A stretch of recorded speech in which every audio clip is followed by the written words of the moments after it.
They say the quietest streets hide the loudest secrets. I never imagined it would start with a small detail that would reveal my wife's brutal betrayal right under my nose, and end with the most brutal revenge I've ever known. I teamed up with the woman who was involved in the affair. Together, we executed a precise plan to nullify our spouses. And when they saw the result of our plan, oh, it was priceless and unspeakable. But let's go back to the beginning, folks. Grab a drink and let's go. My name's Mark. I'm 45 years old, live in the suburbs, and work in a finance office about 30 minutes from home. It's not a flashy job, but it pays well, keeps food on the table, and gave us the kind of life most folks around here dream of. We live in a tidy 2-story colonial with a wraparound porch, blue shutters, and a basketball hoop above the garage. It's the kind of place you slow down to look at when you drive by. We worked hard for it. My wife, Stephanie, is 40. She's the kind of woman who turns heads at the grocery store without even trying. Dark, shoulder-length hair that always looks styled, even if she swears she just woke up like this. High cheekbones, long lashes, those kind of eyes that always seem half lost in thought. She's soft-spoken, gentle with strangers, and somehow always smells like vanilla and something floral I never quite figured out. She's a full-time mom, though now that the boys are older, most of her day is spent managing the house, running errands, and going to this yoga class she likes.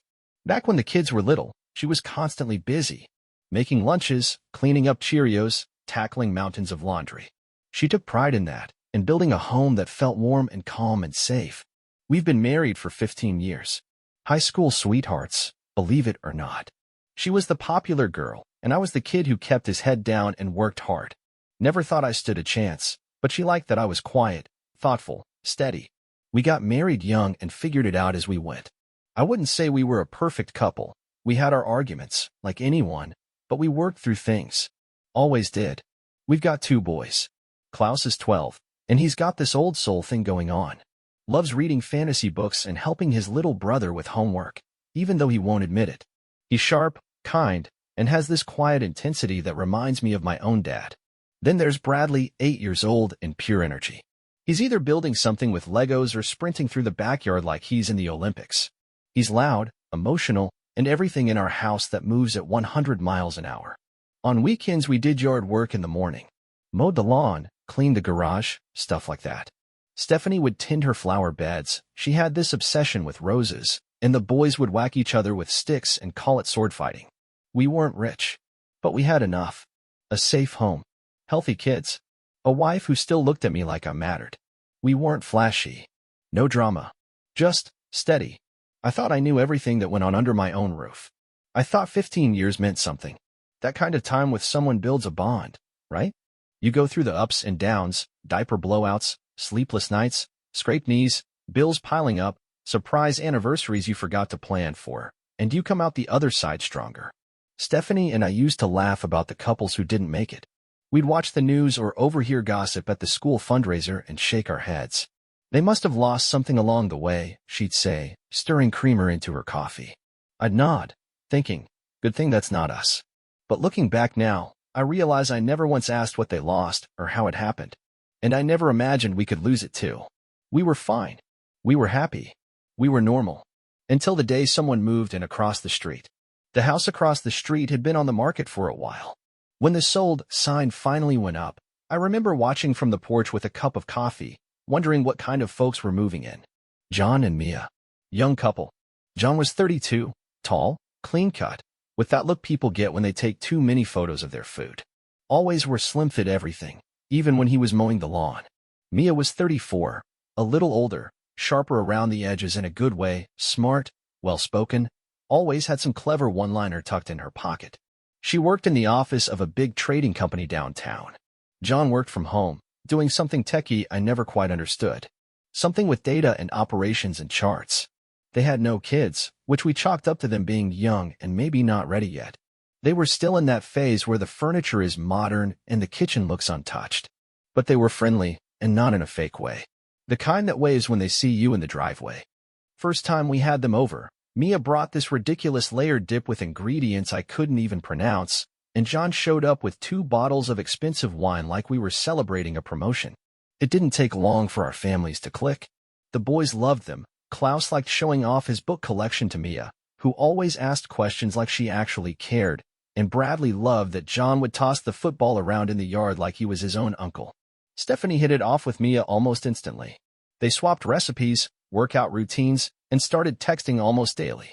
I'd come home from work and find Mia in our kitchen, sipping wine with Stephanie like they'd been friends for years. Our weekends started blending together. Friday night BBQs on our back deck, or theirs. Board games. Sometimes we'd rotate houses, one weekend at ours, the next at theirs. If it rained, we'd pile into one living room with snacks and old comedies. If the weather was good, we'd sit outside until the bugs came out, talking about everything and nothing. We'd become, for lack of a better word, inseparable. And to be honest, I liked it. It felt good to have another couple we could lean on. People who got us. That's rare once you hit your 40s. It was a Saturday evening when the first crack appeared. We were at our place, grilling burgers. The kids were upstairs playing video games. Stephanie was setting the table, and Mia stood next to me by the grill. She was quiet for a moment, long enough that I noticed, and then she said it. Mark. I found a hair on John's clothes. Long, blonde. She glanced sideways. And I'm a brunette. I didn't get it at first. I turned the burgers, laughed, thought she was joking. But she wasn't smiling. Stephanie's the only blonde we talked to, she added, calm and measured, but there was a tightness in her voice that wasn't there before. I blinked. You think John's, come on, Mia. That's crazy. She didn't answer right away. Just looked at the grill like it might give her a different truth. Maybe I'm just overthinking it, she finally said, her voice lower. But I had to say something.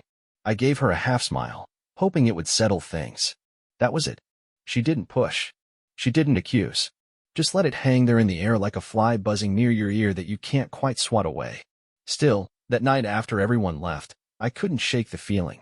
Mia's words replayed in my head while I loaded the dishwasher, while I checked the locks, while I climbed into bed beside Stephanie. I looked over at her. She was scrolling through her phone, face lit by the screen, completely unaware of the quiet thunderstorm spinning in my brain. And I remember thinking, nah, not Stephanie. She wouldn't.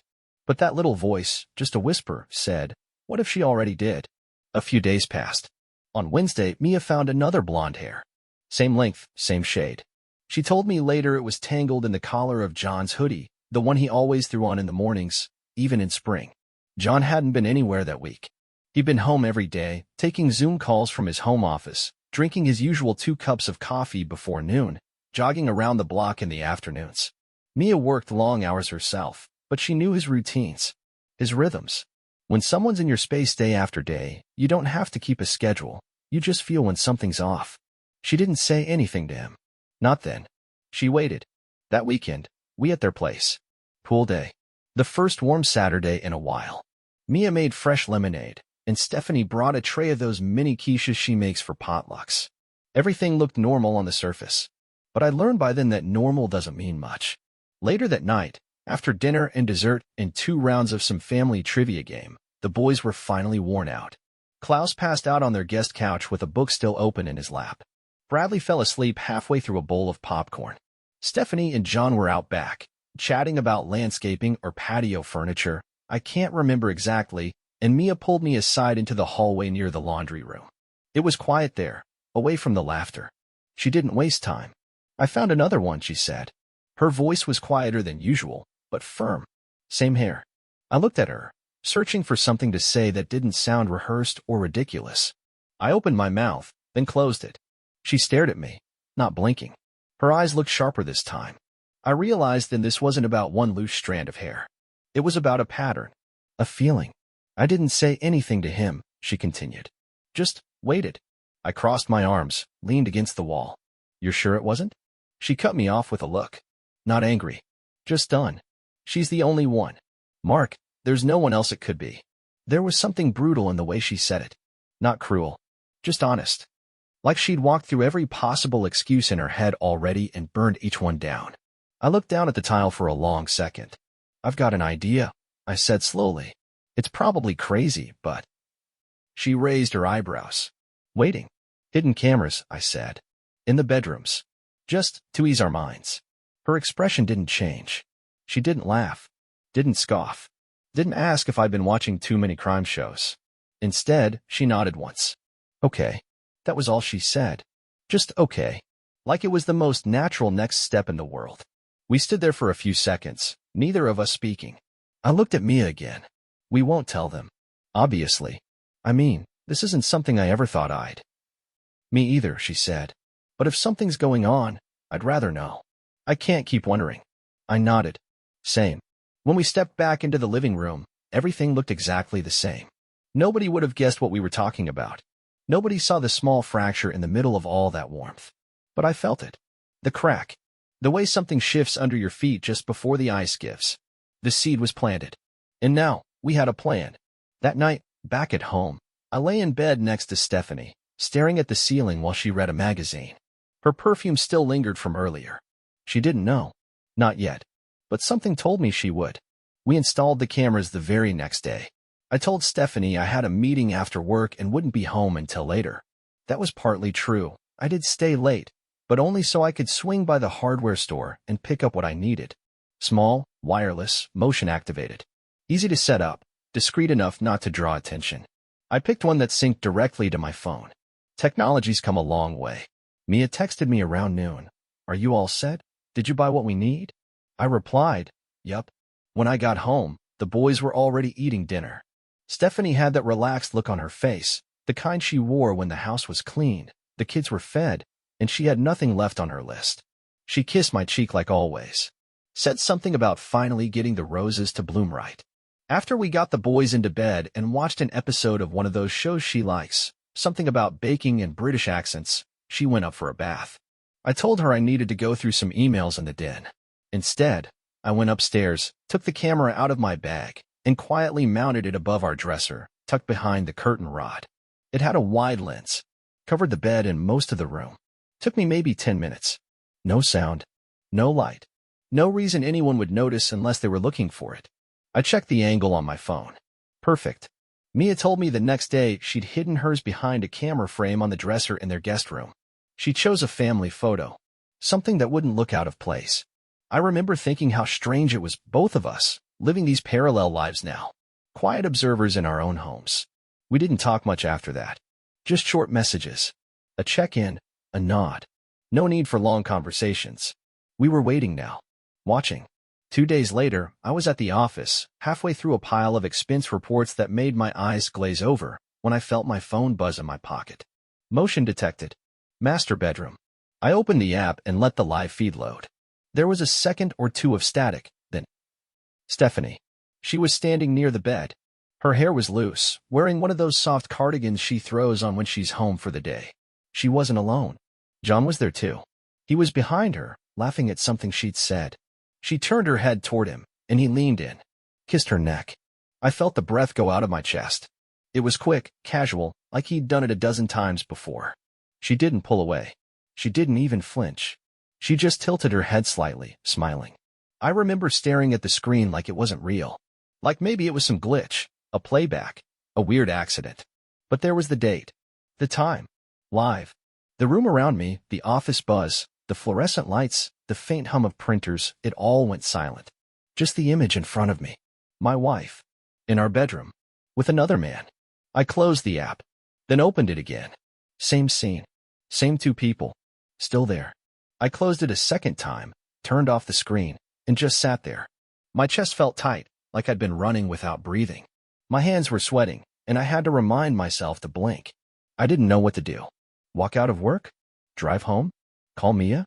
Instead, I just sat there for a while, staring at nothing. The woman I'd loved for 15 years. Who kissed me goodnight. Who brought me coffee in the mornings. Who still wore the necklace I gave her on our 10th anniversary. I felt a crack open inside me, slow and deep.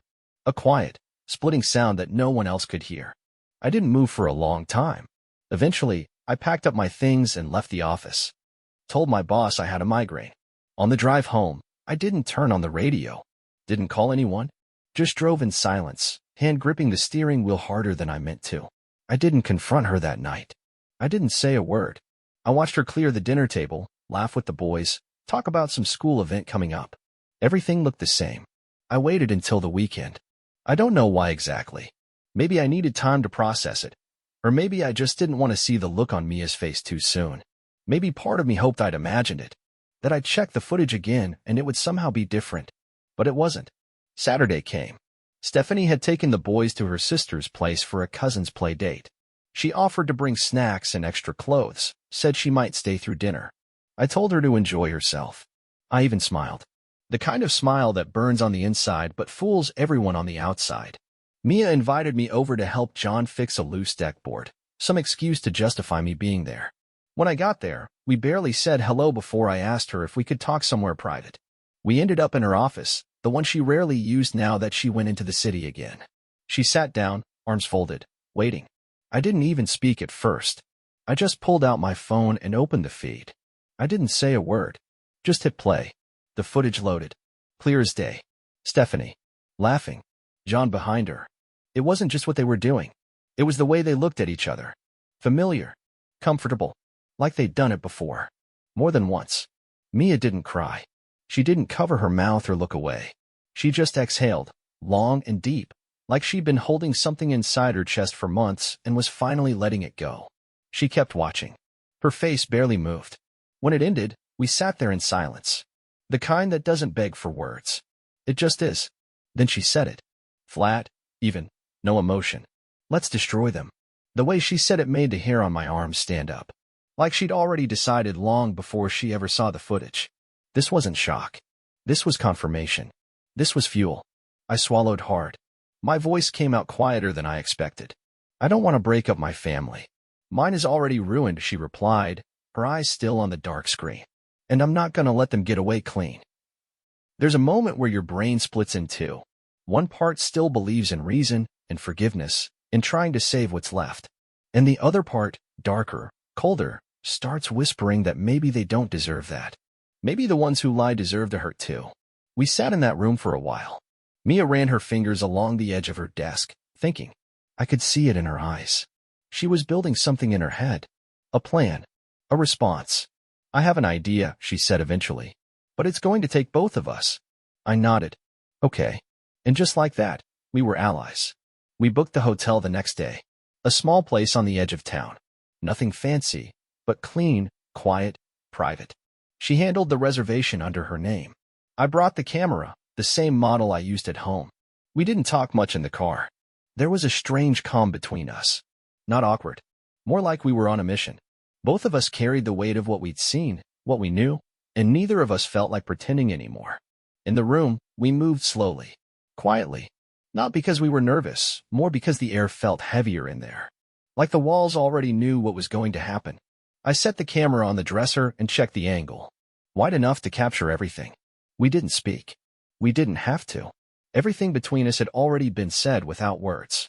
That night, we didn't talk about Stephanie, or John, or what we were doing to them. We didn't speak about consequences or guilt or what might come next. We just did what we came there to do. Two people, both broken in different ways. Two people who'd been lied to, discarded, fooled by the ones they trusted most. And in that room, we reclaimed something. Afterward, we sat on opposite sides of the bed. Not close. Not distant. Just quiet. Then she looked at me and said, "We're even now." I nodded too. But I wasn't sure we were. Nothing felt even. Everything just felt different. And there was no going back. The next weekend, it was my turn to host. Everything looked the same on the surface. The house was clean, the dining table set, the smell of roast chicken floating through the kitchen. I lit the good candles, the ones Stephanie always pulled out for guests.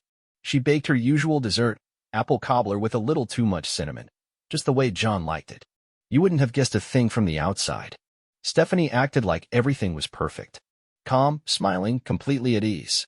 John came in with his usual loud laugh, wearing that easygoing grin like he didn't have a care in the world. He brought a bottle of red wine and a six-pack, because someone's got to keep things interesting. He said it like he always did, looking at me with that friendly little wink he thought made him charming. Mia followed behind him. She was quiet, polite, dressed in a simple blue blouse and jeans. Her face gave away nothing, but I could tell from her eyes she hadn't forgotten why we were here. The kids took their plates upstairs, as usual. They wanted to watch a movie in Klaus's room.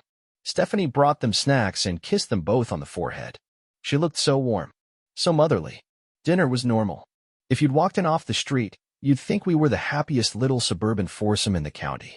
We talked about traffic, the upcoming parent-teacher night, sports. John cracked jokes. Stephanie laughed like she was genuinely amused. Mia and I smiled in the right places. But underneath, everything was ready to break. After we cleared the plates and poured more wine, I stood up. "You guys want to watch something?" I asked. Stephanie nodded, leaning back on the couch, one leg crossed neatly over the other. "Sure," she said. "What are we watching?" "Something different." John let out a chuckle. "As long as it's not that documentary Mia made us watch last time," he said, elbowing her. I grabbed the remote and cast the video from my phone to the big TV. No one noticed at first. The screen lit up, and the play button appeared. Then the room fell quiet. The video began. John and Stephanie, in our bedroom, tangled up in each other like they belonged there. Laughing, smiling, comfortable. Stephanie's breath caught in her throat. I heard it. John leaned forward, his drink forgotten on the coffee table. No one moved. No one spoke. Mia didn't blink. I sipped my wine. They were both frozen. The kind of frozen that comes from being fully exposed. Stripped down to the truth. Stephanie's voice finally cracked through the silence. "Mark, I can explain." I held up a hand. Just one small gesture. Enough to shut her down. John was pale. He stood up, but didn't know where to go. "John," I said, setting my glass down gently, "get out of my house." He didn't argue. Didn't ask questions. Didn't offer excuses. He looked at Mia, probably hoping for some kind of backup, but she wouldn't even meet his eyes. "Go deal with Mia on your own," I added. He left. Quickly. No goodbyes. Mia came out after him. For a moment, the house was silent, except for the sound of Bradley laughing upstairs. Stephanie was still sitting on the couch, her face blank, like her brain was trying to load the next thing to say and coming up empty. I picked up the remote again. She finally found her voice. "Mark, I didn't mean for it to happen. I swear it wasn't supposed to go that far. Please, just let me explain." I shook my head. "We're not done." She looked at me, confused. "What do you mean?" I cast the second video. It started the same way. Same camera angle. Different room. Mia and I. In the hotel. Stephanie stared at the screen, her mouth open. The sound from the video was faint, but the picture said everything. She blinked slowly, like her brain was short-circuiting. "No," she whispered. I didn't respond. She looked at me, panic rising. "Why would you do this?" I leaned back in the chair. "You know why." Stephanie stood up, like she might run, but her knees looked weak. She sat down again, slowly. The room was still, and the movie kept playing. Stephanie's face went through half a dozen expressions in a matter of seconds: confusion, panic, disbelief, something like heartbreak. She looked over at me, and for the first time in a long time, I didn't feel anything. Not anger. Not sadness. Just clarity. "Please. I can't watch more," she said. But I shut the door on the key and made her watch it all the way to the end. Her face paled. She blinked fast, trying to hold it together. This is too much," she said. I didn't flinch. "You'll watch it." "Just like I did." She stood up halfway, like she was going to walk out. I stepped in front of the doorway. "Sit." She froze. "I sat through you and John. Every second of it. Watched you smiling like I never existed. So you're going to sit and watch this?" Her eyes filled again. She sat. I didn't raise my voice. I didn't throw anything. I didn't make a scene. I just stood there while the room filled with the sound of her shame, while her eyes stayed locked on the screen, and she realized just how far I had gone. "This is revenge, baby," I said quietly. "Cruel revenge." She buried her face in her hands. 10 minutes in, she was sobbing. "Please, Mark," she said. "Turn it off." I get it. I get it." I didn't move. I leaned against the wall, arms folded. She begged. Again. "You've made your point. I made a mistake. I know I hurt you. Just stop." I didn't answer. The footage kept playing. She stood again and tried to walk out. I stepped aside this time, but reached for the door behind her. "I want you to watch all of it." "Why?" she asked, her voice hoarse. "Why are you doing this?" "Because this is what it feels like." Then I opened the door, stepped out, and closed it behind me. Firmly. Not slammed. Just final. I stood in the hallway and listened for a few seconds. The crying didn't stop. I walked to the kitchen. The wine glass I'd left from earlier was still sitting there, a few sips left. I poured the rest down the sink. Outside, the sun was dipping low. A quiet gold stretched across the yard. Our boys were still at Mia's sister's place, none the wiser. And I hoped it stayed that way. I looked out the window and tried to remember what it felt like to come home and not question everything. Tried and failed. A few minutes later, I heard her sob through the door. Just barely. It was a small sound, but it pierced straight through the wall. I didn't feel triumphant. I didn't feel vindicated. I just felt hollow. But I knew one thing for sure, she'd never forget that night. Not a single second of it. She didn't just break something. She tried to bury it like it never mattered. And I showed her exactly what it looks like when the person you betrayed decides to stop pretending they're okay. This, I said softly, barely above a whisper, more to myself than anyone, this is mine and Mia's revenge. Mia filed for divorce the following Monday. No second guessing. She hired an attorney that same day and told John to pack his things. He didn't put up much of a fight from what I heard. Guess he knew there wasn't much left to fight for. The for sale sign was up on their lawn by the end of the week. Mia moved out before John did. She found a place near her sister and started fresh. He ended up in Arizona, or maybe it was Colorado. Doesn't matter. They went their separate ways, and neither one came back to this neighborhood. As for Stephanie and me, we stayed. We never really talked about it in a serious way, not in terms of ending things. I think we both knew it wouldn't be that simple. There were the boys to think about. School, sports, bedtime routines, birthday parties. The calendar just kept moving, whether we were ready or not. 2 years have gone by. Things are different now. Not better, exactly. Not worse either. Just changed. The energy in our house has shifted. It's quieter, more practical, more structured. We don't bicker much. We don't laugh as loud. We're still a team when it comes to the boys, parent-teacher meetings, baseball practices, last-minute science fairs. We do what needs to be done. We don't talk about that night. We don't talk about the footage, or the hotel, or John. She never brings it up, and neither do I. And it works, more or less. The boys are happy. They don't know what really happened, and that's for the best. I did what I thought was right for the kids, for our home, for the history we shared. And she knows. She knows what she did. She knows I saw it all. She knows I chose not to walk away. And maybe that's what matters most now. Not forgiveness. Not love the way it once was. But the truth that I'm not the fool she took me for.